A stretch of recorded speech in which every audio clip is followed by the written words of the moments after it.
इधर अपील आपकी रहेगी 96 से लेकर के 1110 तक पूरी अपील का प्रावधान है। आदेश में है अपील का प्रावधान, आदेश 41, 42, 43, 44, 45, ये सब ऑर्डर में। तो यहाँ क्वेश्चन बनते चले, यहाँ बन जाएगा, यहाँ बन जाएगा, यहाँ बन जाएगा क्वेश्चन, यहाँ बन जाएगा क्वेश्चन आकर के बात पत्र पे आदेश 6, आदेश 6 पे क्वेश्चन बन जाएगा आपका, 7 पे बन जाएगा, इसका है ऑर्डर 8 पे बन जाएगा, बाद बिंदु पे ऑर्डर 14 पे बन जाएगा, यहां से क्वेश्चन बनेगा, यहां से क्वेश्चन बनेगा, यहां से क्वेश्चन बनेगा। तो एक सेट आपका है बात पत्र आया, लिखित कथन आया, गवाह आए, फ्रेमिंग इशू हुआ, जजमेंट आ गया, निर्णय डिक्री हो गई, फिर डिक्री के निष्पादन, डिक्री का निष्पादन पे क्वेश्चन आपका बन जाएगा 36 to 73 और ऑर्डर 21 पे क्वेश्चन, इस पर क्वेश्चन काफी बनेंगे। ऑर्डर 21,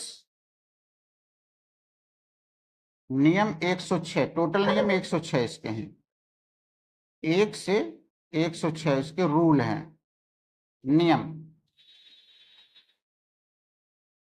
तो इस पर क्वेश्चन बन जाएगा। देखिए क्वेश्चन बात पत्र में न्यायालय बात पत्र को कब खारिज कर देगा, एक क्वेश्चन यहां से बना, इस पे आएगा मुजरा प्रतिदावा, यहां से सेट ऑफ काउंटर क्लेम, यहां से क्वेश्चन आएगा,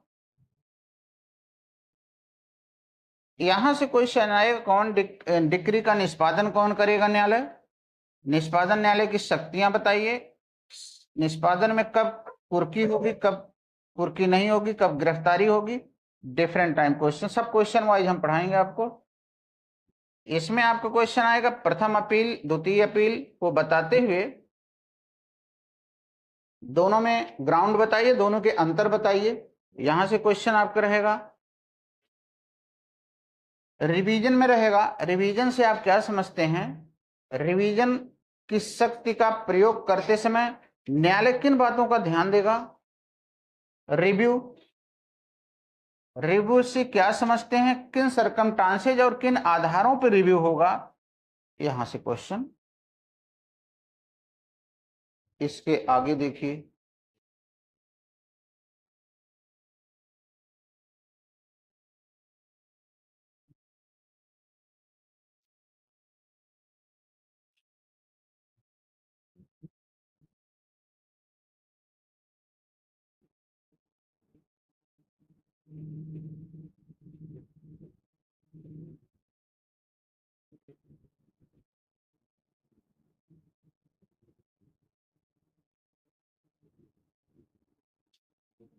प्लेस ऑफ सुइंग, वाद दायर करने का स्थान कैसे निर्धारित किया जाए, कोई मुकदमा किस न्यायालय में दायर हो, अगर यहाँ एक व्यक्ति ने दूसरे का कपड़ा फाड़ दिया या थप्पड़ मार दिया और दूसरा व्यक्ति जो चोट खाया है बस्ती का है और पीटने वाला आगरा का है और पिटाई हो रही है जगराम चौराहे पे, तो यानी मुकदमा लाने का स्थान क्या होगा, एक क्वेश्चन यहां से तय किया जाएगा। 15, 16, 17, 18, 19, 20, 21, 21A ये तय करेगा कि मुकदमा इलाहाबाद होगा, आगरा होगा, बस्ती होगा या नई दिल्ली होगा, कहां पर होगा। इसकी गलती अगर हो जाएगी तो उसका परिणाम क्या होगा, प्लेस ऑफ सुइंग कैसे तय करेंगे, वाद दायर करने का स्थान कैसे तय करेंगे। आपका सूट सिविल जज कब सुनेगा? जबकि आपका मामला सिविल सूट हो। जब सिविल सूट रहेगा तभी वो सुनेगा, अन्यथा आपको वापस भेज देगा। ये सिविल वाद क्या है? अर्थात सेक्शन 9 आपको पढ़ना है। किसी सूट को सिविल जज तभी सुनते हैं जबकि वो सिविल वाद हो। अगर सिविल वाद नहीं है तो फिर वो नहीं सुनेंगे। सिविल वाद होना जरूरी है। सिविल वाद क्या है? सेक्शन 9 स्पष्टीकरण 1 में बताया गया है। स्पष्टीकरण 1 कि सिविल वाद क्या? जब तय हो जाएगा कि मुकदमा जज साहब के क्षेत्र में आने लायक है और वह सिविल वाद है, तब जज साहब उसको सुनेंगे, अन्यथा आपको वापस कर देंगे। आपका मैटर सिविल सूट नहीं है।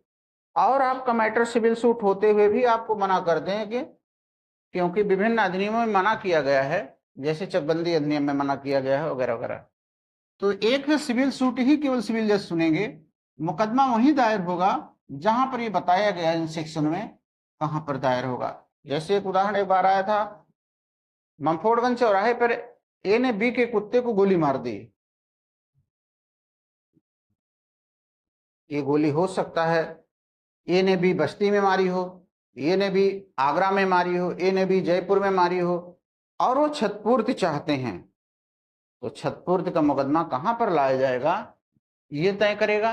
अब वह कुत्ते को गोली मारना क्या सिविल सूट है कि नहीं, ये तय करेगा। तो यहां से दूसरा क्वेश्चन, यहां से क्वेश्चन,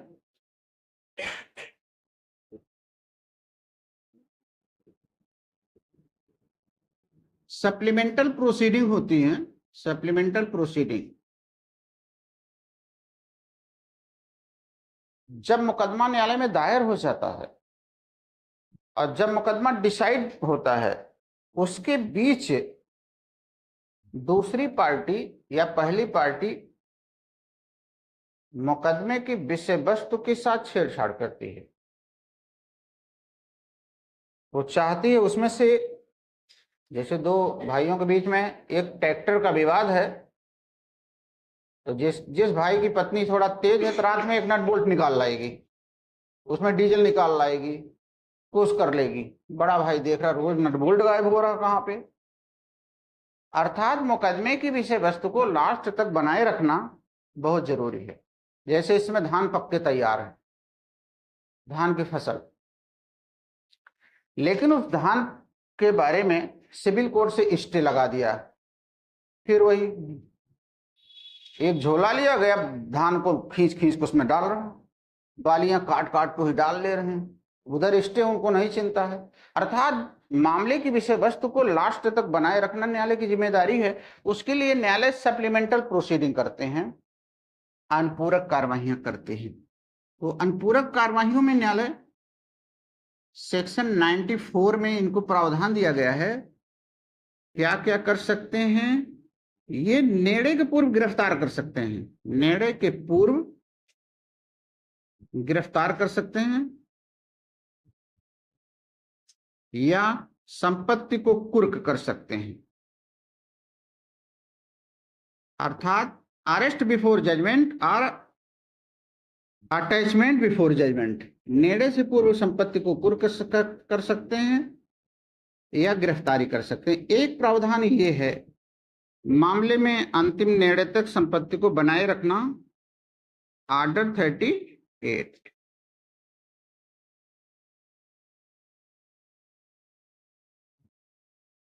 दूसरा है अस्थायी व्यादेश, टेम्पोररी इंजंक्शन, अस्थायी व्यादेश। इस माध्यम से भी संपत्ति की सुरक्षा रखी जाती है। बंधक संपत्ति की गई हो, संपत्ति का कब्जा बैंक के पास नहीं है, आपके पास है, आप आए दिन गांव में हल्ला करते हैं सब बेच देंगे, बैंक वाले क्या करेंगे, बैंक वाले स्टे करा देंगे पहले ही। ये है ऑर्डर 39। तीसरा है रिसीवर। रिसीवर